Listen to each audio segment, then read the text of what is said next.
என் பேர் வந்து பார்த்திபன். என் தம்பி பேர் வந்து விக்னேஷ்.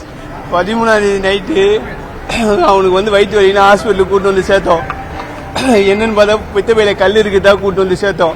நைட்டு சேர்த்த உடனே இங்கே அட்மிஷன் போட சொன்னாங்க. அட்மிஷன் போகிறதுக்கு ஆதார் கார்டு வேணும்னு கேட்டாங்க. ஆதார் கார்டு எடுத்துன்னு போயிட்டு அட்மிஷன் மேலே எடுத்துன்னு போய் போட்டோம். போட்டுட்டு ஒரு 5 நிமிஷம் எமர்ஜென்சி வார்டுக்கு எடுத்துட்டு போனாங்க.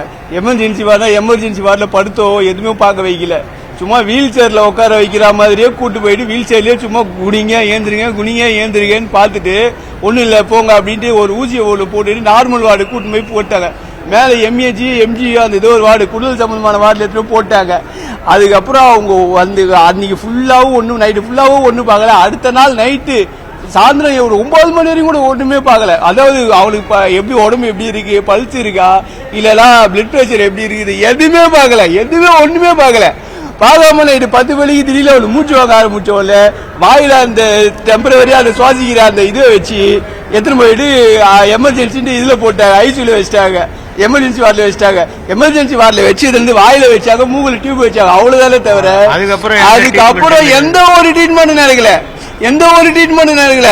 ஒரு டாக்டர் வந்து பாக்குறதோ இல்லனா அவனுக்கு அவனுடைய ஹெல்த் கண்டிஷன் இப்ப எப்படி இருக்கு, என்ன நிலைமையில இருக்கிறா, ஐயோ விட்டுல அவனுக்கு எந்த நிலைமையில இருக்கிறா, அப்புறமேட்டுக்கு அவளை எப்படி அவன் ரெக்கவர் பண்ண முடியுமா அப்படின்னு ஒரு டாக்டர் கூட வந்து எட்டி பார்க்கல. ஒருத்தர் கூட வந்து எட்டி பார்க்கல. உங்க அரசாங்க ஆஸ்பத்திரி நம்பி தாங்க பொதுமக்கள் இங்க வந்து பாக்குறோம். இது மாதிரி டாக்டர் கூட நான் மட்டும் இவ்வளவு விஷயத்தை நீங்க டக்குன்னு பண்றீங்க. போய் இப்ப ஒருத்தர் இறந்து கிடக்குறான். 31 வயசா, 2 வயசுல ஒரு குழந்தை, 2 வயசுல ஒரு குழந்தை ஒண்ணு இருக்கு, கொண்டாடி இருக்கிறாங்க. இப்ப இதுக்கு யாரும் என்ன பதில் சொல்ல போறாங்க? கலைஞர் நூற்றாண்டு இதுன்னு பேரை வச்சுட்டு ட்ரீட்மெண்ட் ஒழுங்கா நடக்கலாம். நீங்க முதல்லயே இங்க அட்மிஷன் போடுறப்பவே டாக்டர் இல்ல அப்படின்னு சொல்லியிருந்தீங்கன்னா நாங்க எதுக்கு இங்க வந்து பார்க்க போறோம்? டாக்டர் இல்லன்னு தெரிஞ்சுதா இல்ல வேற இடத்துக்கோ இல்ல வேற ஹாஸ்பிட்டலுக்கோ எங்க போய் பாத்துருக்க போறோம்?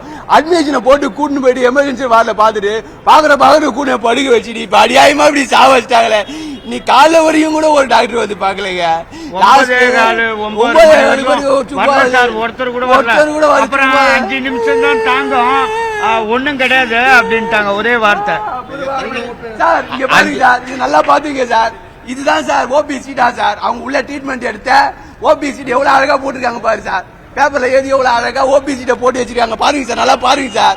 கேட்டா இதை கொடுத்து இந்த ட்ரீட்மெண்ட்லாம் நடந்துச்சா? இது இப்ப காலையில எழுதினு வந்தது சார். இது காலையில எழுதினு வந்தது வெறும் பேப்பர். இது பாருங்க எப்படி நடக்குது பாருங்க. இது ஹாஸ்பிட்டல். இங்க பாருங்க இது ஹாஸ்பிட்டல் எப்படி எழுதினு வந்திருக்காங்க பாருங்க.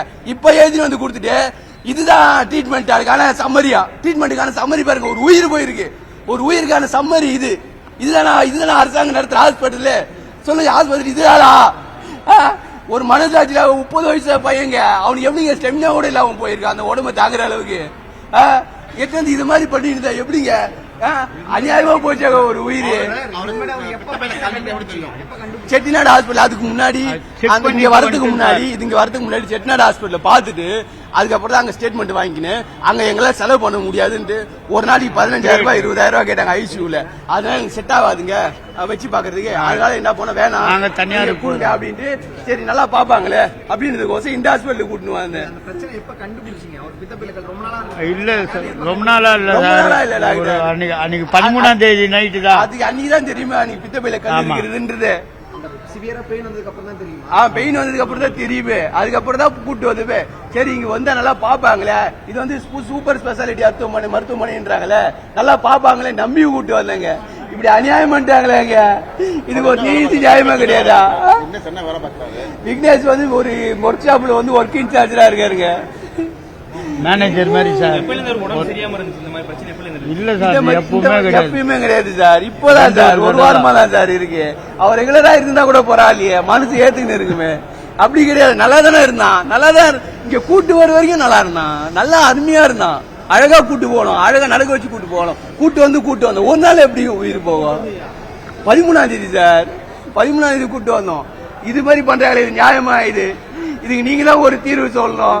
30 வயசு ஒரு பையன் இறந்துட்டாலே. அது தெரியாது சார். அது டாக்டர் பார்த்து அதுக்கு முன்னாடி ஹாஸ்பிட்டல் பாத்துருக்கோம். அதெல்லாம் சொல்லல, எதுவுமே சொல்லல அப்படின்ட்டு ஹாஸ்பிட்டல் பார்த்து அனுப்பிச்சு விட்டா. வேற ஒண்ணும் கிடையாது. இந்த இஷ்யூ தெரிஞ்சவங்க இங்க வந்தோம். சரி அங்க காசு அதிகமா செலவாகுமே இங்க வந்து பாத்துக்கலாம் அப்படின்ட்டு.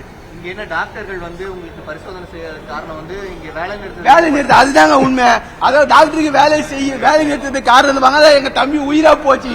இந்த டாக்டருக்கு வேலை நிறுத்தம் பண்றாங்களே அதுக்கு அடுத்தபடியான நடவடிக்கை அரசு என்ன எடுத்தது? இங்க வந்து யாருமே இங்க உள்ளாளிகள் யாரும் புறநோயாளிகள் யாரும் உள்ள வரக்கூடாது போர்டு வைக்க வேண்டியதுதானே. இல்லைன்னா இந்த இடத்துல டாக்டருக்கு யாரும் பார்க்க மாட்டாங்கன்னு அப்பயே சொல்லிருக்க வேண்டியதுதானே. இல்ல நான் அட்மிஷன் சீட்டு போட்டு ஆதார் கார்டு எடுத்துட்டு வாங்க அட்மிஷன் சீட்டு போட்டு அப்பயே சொல்லிருக்க வேண்டியதுதானே. இது போல வந்து இங்க ட்ரீட்மெண்ட் பார்க்க மாட்டாங்கப்பா, இங்க டாக்டர் இல்லப்பா, நர்ஸ் இல்லப்பா, இங்க ட்ரீட்மெண்ட் எதுவுமே கிடையாதுன்னு சொல்ல வேண்டியதுதானே. எதுவுமே சொல்லாம சும்மா ஒருத்தனை கூட்டு படிக்க வச்சு ஒருத்தனை சாக வச்சிருக்காங்களே, இது கண்டிப்பா நீதி கிடைக்கணுங்க, கண்டிப்பா நீதி கிடைக்கணும். என் பேர் வந்து பார்த்திவேல் அண்ணன், அவரோட சொந்த அண்ணன். இது நீங்களா தான் கொஞ்சம் ஹெல்ப் பண்ணுங்க.